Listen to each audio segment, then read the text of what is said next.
Muy buenas noches, compañeras. Estoy muy feliz de poder estar aquí hoy y poder hablar en este podcast tan importante que hablaremos de una de las obras tan importantes que ha habido aquí en nuestro país, que es la obra Cipotes. Hoy tenemos el placer de estar con nosotros nuestra compañera Mari, Sandy y Katherine. Muy buenas noches a cada una de ustedes. Buenas noches, mi nombre es Mary Mejía. En el presente podcast hablaremos un poco sobre la obra Cipotes del autor Ramón Amaya. ¿Quién quisiera comenzar compartiéndonos algún dato sobre él? Claro que sí. Sabemos que Ramón Amaya fue un narrador periodista, ¿verdad? Aquí en Honduras y de los más prolíficos y escritores de nuestro país. Realmente qué honor poder saber que uno de los escritores más importantes de aquí de Latinoamérica es de nuestro país. Para seguir un poco platicando de lo que es su biografía, puedo hablar un poco más de su vida periodística, que empezó en 1941 como redactor primero y como jefe de redacción. Después del periódico Atlántico de La Ceiba, fundado y dirigido por Ángel Moya Posas. Posteriormente, el 8 de octubre de 1943, Ramón Amaya Amador fundó en Olanchito con Dioniso Romero Narváez el seminario Alerta, contando con una valiosa colaboración de su compañero Pablo Magín Romero. Bueno, siguiendo con esta interesante obra, les quiero comentar que sin duda tenía mucha experiencia como escritor, Ramón Amaya, y como dijiste al inicio, Karina, en este espacio hablaremos un poco sobre la obra Cipotes. Esta obra fue escrita durante el año de 1963. Nos relata una historia con un pasado doloroso, como en muchas de las familias de nuestro país, que es lamentable, pero más difícil aún lo era para los niños que vivían una realidad dolorosa en esa época. Existían muchas dificultades para los niños. Habían muchos trabajando en las calles de la ciudad, en los parques, para poder sostener a sus familias, con lo poco que ganaban lustrando zapatos o por la gran falta de apoyo del gobierno en generar empleos para las personas adultas. Imagínense niños con una edad de 5 a 11 años trabajando en lugar de estar estudiando en un centro educativo. Respecto a eso, compañera, es ahí donde empieza la vida dura de cada niño. Por ejemplo, en esta historia nos relata la vida que tienen las personas que viven en las calles, que no cuentan con ninguna ayuda. Por ejemplo, los niños cada día salen más temprano a buscar trabajo, conseguir algo de comida para ayudar a sus familias. Pero de estos niños hay como Poloco, que sueñan con superarse y trabajan cada día para lograr su objetivo sin descansar trabajando duro. Así es. Y prácticamente cada uno de estos niños tenía su propia historia, ¿verdad? Y cada quien vivía de forma diferente cada uno de estos hechos. Y una de las frases que me ha llamado más la atención en esta obra es la que dicen que los hipotes nunca fuimos malvados, pero eran capaces de sacar lo peor de nosotros.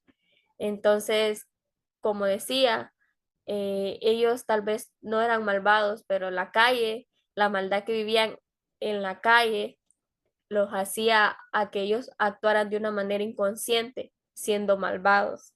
Otra de las frases que me gustó también es que la vida de los hipotes es como la luna, que saliendo y volviéndose a esconder, o sea, ellos eran pocas veces que miraban la claridad o que se sentían a gusto en este mundo donde ellos vivían, que pasaban en la calle inmensas horas trabajando y regresar a sus casas para poder ayudar a sus padres. Entonces, esta obra realmente nos llama mucho la atención y nos deja mucho que pensar y reflexionar, ¿verdad? Sobre en un país donde vivimos, que aún se ve todavía estos casos en la calle, muchos niños trabajando y para poder ayudar a sus padres a llevar un poquito de sustento a sus hogares. Entonces, estas fueron dos de las frases que me llamaron mucho la atención y que me hicieron reflexionar sobre esta obra.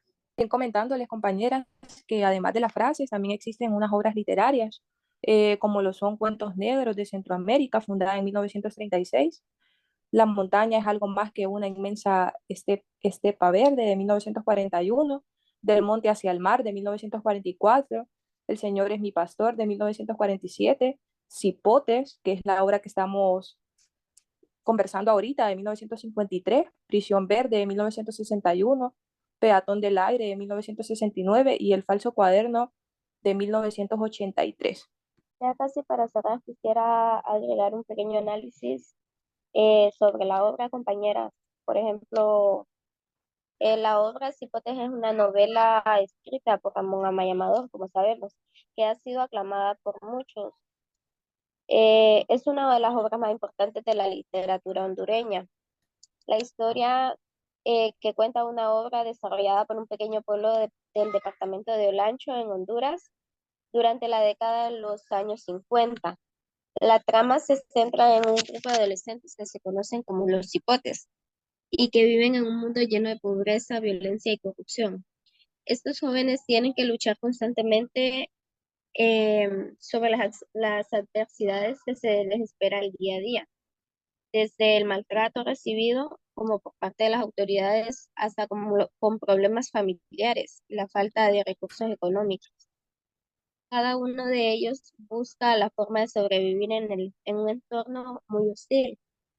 A lo largo de la obra se puede observar la evolución de varios personajes, como el protagonista Tito, quien es un joven ambicioso y con mucho talento para el dibujo.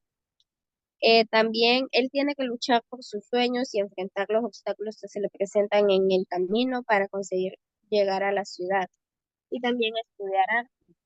La descripción que hace Amaya Amador en sus vicisitudes que sufre Pito es tan fuerte que el lector se identifica con él de manera inmediata. También me gustaría mencionar algunos personajes de la obra. De los personajes principales fue Coloco, su madre Natalia y su hermana Katica. También Cueto, sus amigos y compañeros de trabajo, Infortunio, Miguelito, Lalo, Popollo, Cara de Hacha y Fiera Bra. Entre los personajes secundarios también me gustaría destacar la familia de Pino, de Mónica, Niña Panchita y además los vendedores del mercado, Lencho Castro y su novia, entre otros personajes. Con esto ya finalizaría lo que es el podcast. Lo dejo con mi otra compañera. Muchas gracias, compañeras, por estar en este podcast. La verdad, qué maravillosa obra esta de poder aprender cada una de las enseñanzas que nos enseña. Y pues, gracias a ustedes por cada una de las aportaciones que han tenido. Fue un gusto poder conversar con ustedes sobre esta obra, compañeras. Y el mismo comentario, es muy agradable igual compartir el conocimiento y la enseñanza que nos deja esta obra de bastante importancia. Entonces, gracias. Gracias, compañeras.